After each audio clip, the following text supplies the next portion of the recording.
Hello, my name is Lin Nguyen. In this video I'll be going over how to create the inverse foot roll along with a solid knee setup. I do recommend watching the how to use set-driven keys video that I've created prior to this one, so you have a clear understanding of how to use the set-driven keys prior to doing this exercise. So let's start off with creating a simple leg, something on the side view. Animation, I create a joint. Go in here, we'll reset my tool, we'll use none, turn off scale compensate, and I have this set to 1 and 0.5. If you watch my intro to rigging video, essentially it talks about why I changed these settings. Again, it's so I can take my rigs from Maya through 3D Studio Max or any other various different 3D modeling tools. The reason why is because inside Maya, the joints, their size, or scale and thickness of the actual joint doesn't really matter. In programs like 3D Studio Max, the thickness of your joint actually changes your weighting value. So, let's start off. I'm going to create a basic leg. Here we go. So let's make this cleaner. I'm going to hold X to really snap this all perfect. There goes our leg. I'm going to rename my joints. I always recommend naming everything when you're dealing with a rig, so I'll call this thigh joint,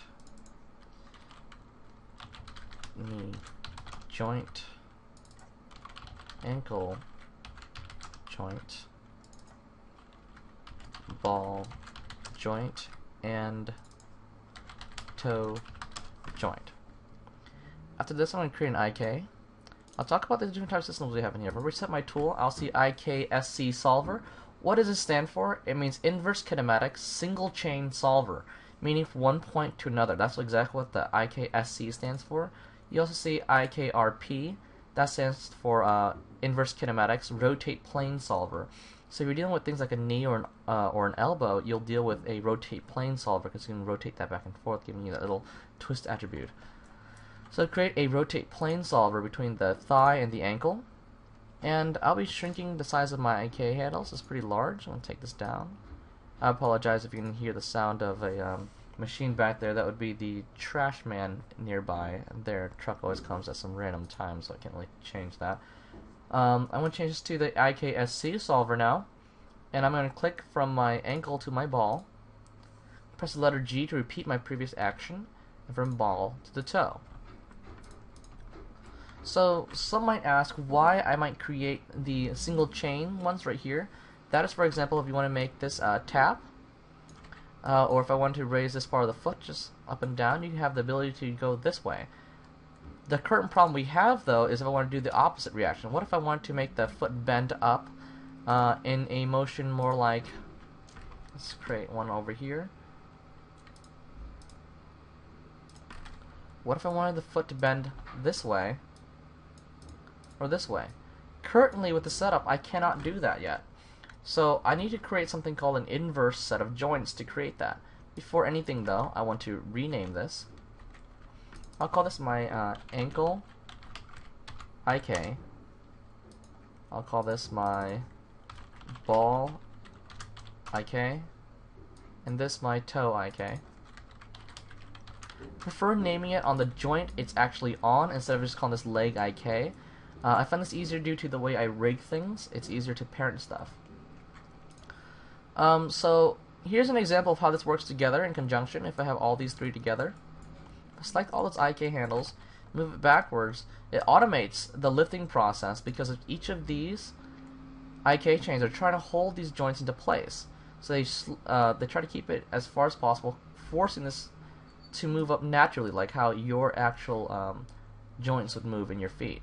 Vice versa, move forward, they'll be stretched forward, and if I jump up and down, the toes start pointing toward gravity, which gives you a really nice effect. But we still want to be able to manually animate this going up in case your character wants to tiptoe or something. Then you have that ability. So I'm going to create a set of inverse joints, starting from my heel. I'm holding X, and I'm holding the letter V to snap to my toe. So hold V, snap to my toe. Then I snap to my ball and snap to my ankle. Holding V lets you snap to the center of each of these joints, making it a lot easier to create your joints all perfect and accurate. Being these are called my inverse joints, I'll rename them as so. Inverse heel joint, down, inverse toe joint, inverse ball joint, and inverse ankle joint.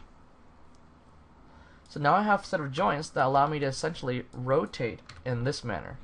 The goal is to be able to make these joints rotate in both ways. So this joint can rotate this way and this way. That's pretty cool.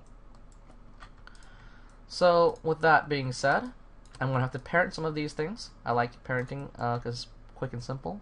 Little window, hypergraph hierarchy. I have all of these. Easiest way to deal with this is if I just middle mouse drag and drop some of these under here.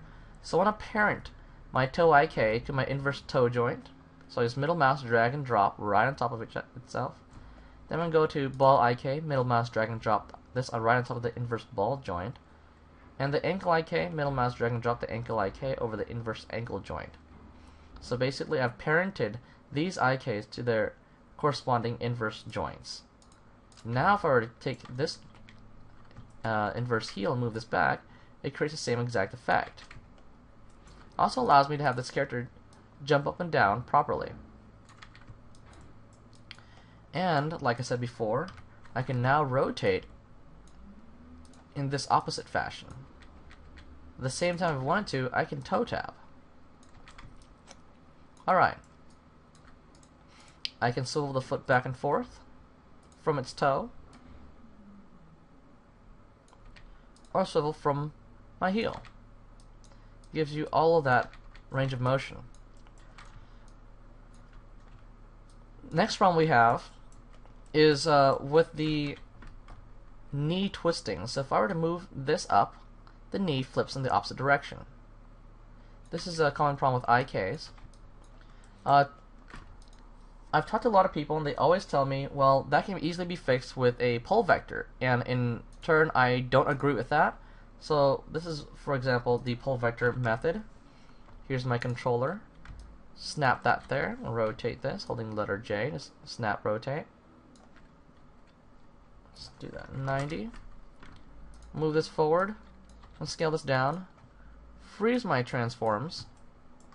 If I click this knee controller, shift click the ankles IK, constrain pull vector. If I move this, it still flips at a point. And vice versa, if I move it over here, it flips, and you're forced to counter animate by moving this pull vector. I'm one of those people who believe that you shouldn't have to counter animate in order to do something. It should work the way you want it to work, instead of like, okay, I animate this, gotta flip this, animate, flip this. It just breaks away from the mood. And as all of us artists know, the last thing you want is to get out of your mood. You really want to be in the zone when you animate. Same thing when you're painting or you're drawing. So the last thing I want to do as a rigger is to break that zone of theirs. So what I'm going to do is create a system in which the knee will stop flipping. So I'm going to create a curve. Here's a circle. Make this larger. Here we go. You can change the shape of this curve if you want. If you like to make things look a little bit more fancy, you can make your NURB circle have a little bit more sections. So you can shape it however you want. So if I go and press F9, I can change this to look more like a foot if I wanted to. I suppose you would call this the middle foot, because technically I'm not really making it look like any specific type of foot.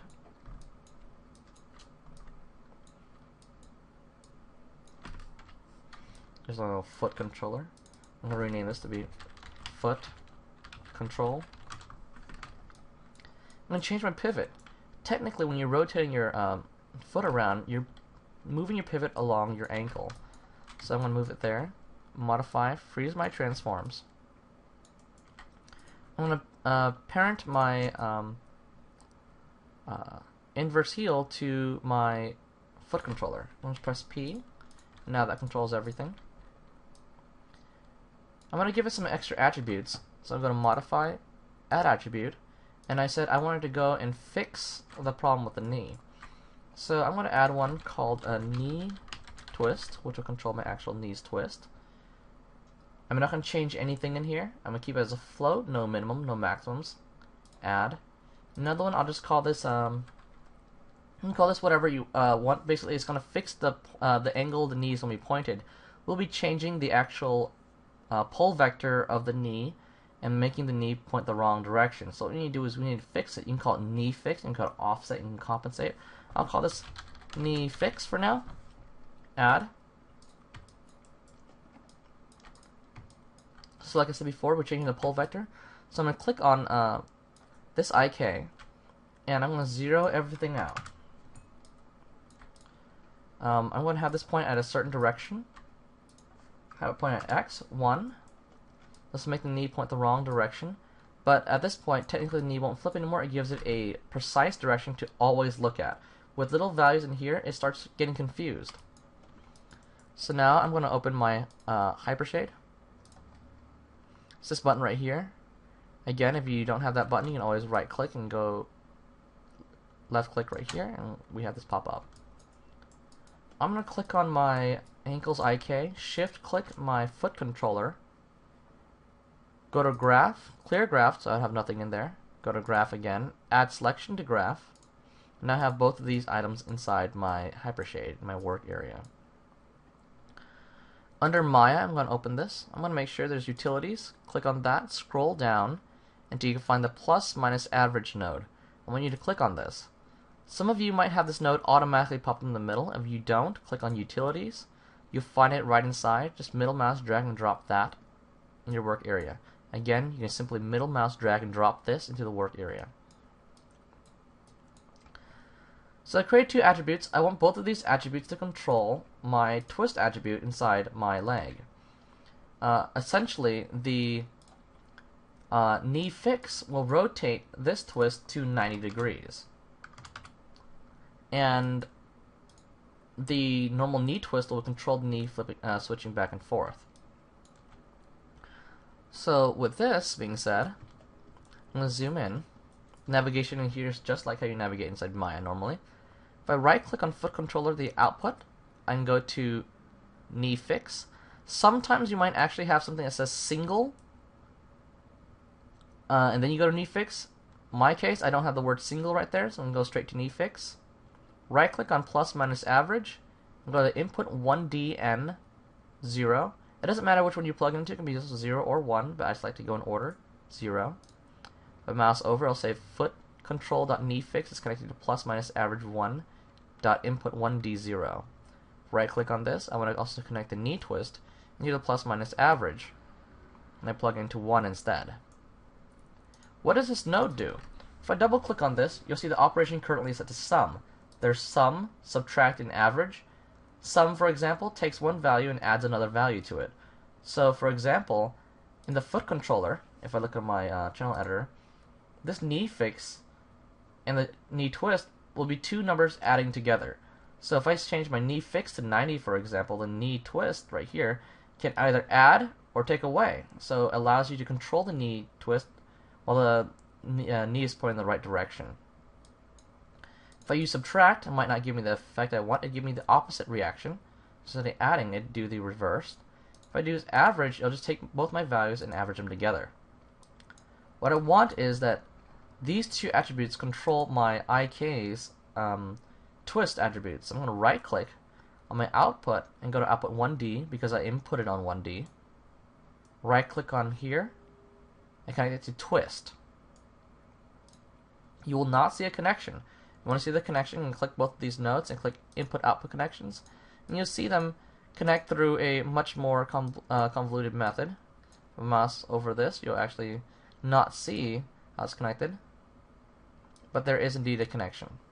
If I go back here now, if I go back to my foot controller, I can go to knee fix and type in the value of 90. Why 90? Because I'm rotating at 90 degrees. If I type negative 90, it'll flip it the opposite direction.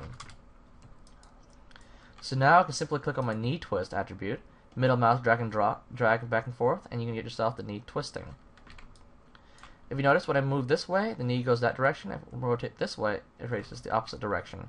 If you want to, you can change this plus minus average to subtract, which will give you the opposite reaction, or should.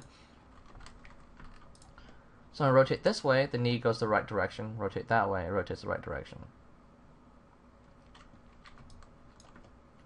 So I'll use subtract for this one because this makes a little bit more sense. Alright, but now we also want the knee to be, so let's check out the flipping. Will it flip? Let's move this. Notice, it never flips. The knee is completely solid. So that'll get you great results when you're animating. And you can rotate the foot around and the knee points in the right direction at all times. You can also add your own twist inside if you want them to be bow-legged or leaning in. So that's entirely up to you now. So let's do the actual inverse foot roll itself, having the foot be pre-animated. I'm going to do one set of animations. The rest you can add by hand. It's entirely up to you. So with this, I'm going to add a new attribute inside called foot roll. So I'm going to modify, add attribute, foot roll. This time I'm going to use two different minimums, maximums, and defaults because I want to constrain this into a set of animations. My minimum this time is going to be a -5. Maximum of 10, the default of 0. 0 being the foot being flat. -5 is the heel pointed up. At +5, I want the ball to rotate up. And at +10, I want the toe to rotate up along with it. So I click add. I have that now. So go back to animate. Set driven key set. I'm going to have my foot controller as my driver. And I'm going to click on my inverse heel, shift click my inverse toe and inverse ball. Notice how I'm clicking on just the arrow. Pointing that direction is easier that way. If you have trouble selecting it, you can go to your hypergraph hierarchy and select it in here instead.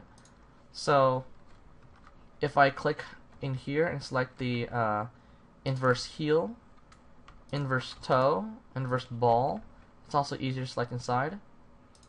I have that loaded as my driven.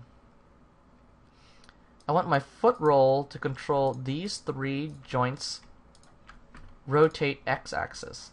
How do I know it's rotate x? Because if I go on here and rotate it, you'll see that rotate x is the one is rotating. If you had created joints with a local orientation, it might not be rotate x. It could be another rotation. So my recommendation is rotate it first, find out what value that, which channel it is that you're animating, and click on that instead. So at foot roll, with the value of 0, I want the foot to be rested in this exact location, so I click key.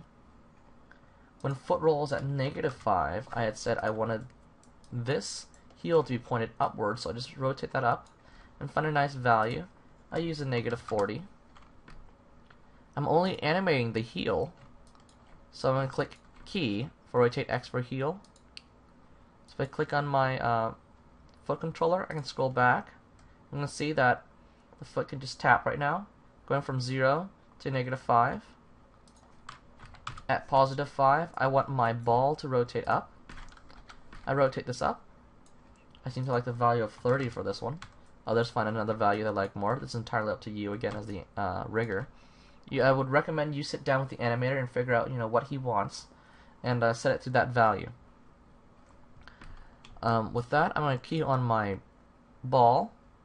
But at the same time, I want my toe to stay in place. So I'm going to key 0 on toe, so it stays in place and does not animate until after frame 5. So I key that. And now, back to my foot controller, at frame 10 essentially, I want my toe to rotate up this time now. The easiest way to figure this one out is keep rotating until the knee flips. So keep rotating, it'll flip at one point. Actually, it won't ever flip because with our solid knee setup, it'll never flip, which is pretty cool. So what you feel the maximum extent should be. I typically find that 40 is like my maximum extent. It goes pretty far. If you're dealing with a person who's a ballerina, you might have it pretty high up there. But I'm having mine at, actually I'm going to do 50. This way, animators can go a little bit further than they want. You never want to limit the animator. If anything, you want to give them a little bit more leeway so that the animator can go extremes. So I'll put 50 this time. I'm keying on rotate X. With that, now if I click on my foot roll and drag back and forth, I have the full animation, the foot going back and forth. And usually at the end, you always want to clean up your foot controller or any controller that you don't want the user to play with. So for example, I might not want them to play or change my knee fix. I'm going to right click on that, lock and hide selected. And I might not want them to play with the scalar visibility, so I'm going to lock and hide selected. There we go, we have our foot. Now I'm going to undo everything again. Let's say you want to duplicate this leg setup, because you don't want to create this leg twice. That's kind of annoying. So go to Window, Hypergraph Hierarchy. I'm going to notice there's thigh joint and foot control. I'm going to select both the top ones, just these two top. Go to Edit, Group, the group now. You can name your group if you want. I can call this leg. I then go to my front view. Click on any of these. Just keep pressing up until you select your whole group. You go to my hypergraph. Let's double check that. There goes my group selected. You move your group into place and hold X to just snap it to it. Normally you would have a character here. You match it to your character. I don't have one in the background, so I'm just going to randomly place it somewhere. You go to Edit, Duplicate Special, Options. I'm going to reset everything. All you need to do is click on Duplicate Input Graph, click Apply, and type a negative value right here. I'm going to say the other side. Now it's label if they're left or right. I'm going to click on the group node right here. Go to Modify, Prefix Hierarchy Names, L underscore, OK. This one I can just hit G, R underscore. And now you have two legs with the inverse foot. There's also a possibility that your character's feet are angled. So let's say, worst case scenario, your character's feet are angled like so. You can rotate this wherever you need. If it's rotated a little bit, let's say you rotate at 5 degrees right here. Then you would type a -5 on this side, -5. But you notice if I try to go to the foot controller, go to Modify, Freeze Transforms, I get an error. It says because there's an incoming connection. The incoming connection is coming from your heels because both of these are parented to the foot controller. So what you can do is click on the heel, unparent it, edit, unparent. Do the same thing on this side, edit, unparent. You can click on each of these controllers now and just go to Modify, Freeze Transforms. Now they're back to neutral, and just reparent these shapes.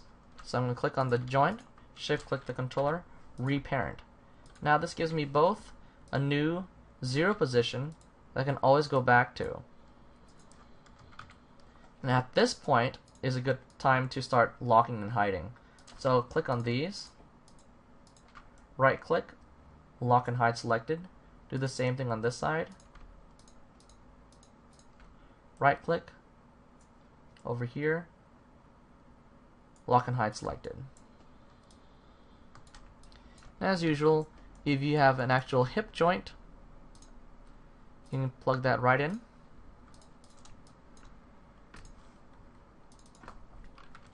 Hip joint, select these two, shift select the hip, press P, and now they're fully controlled by one little thing.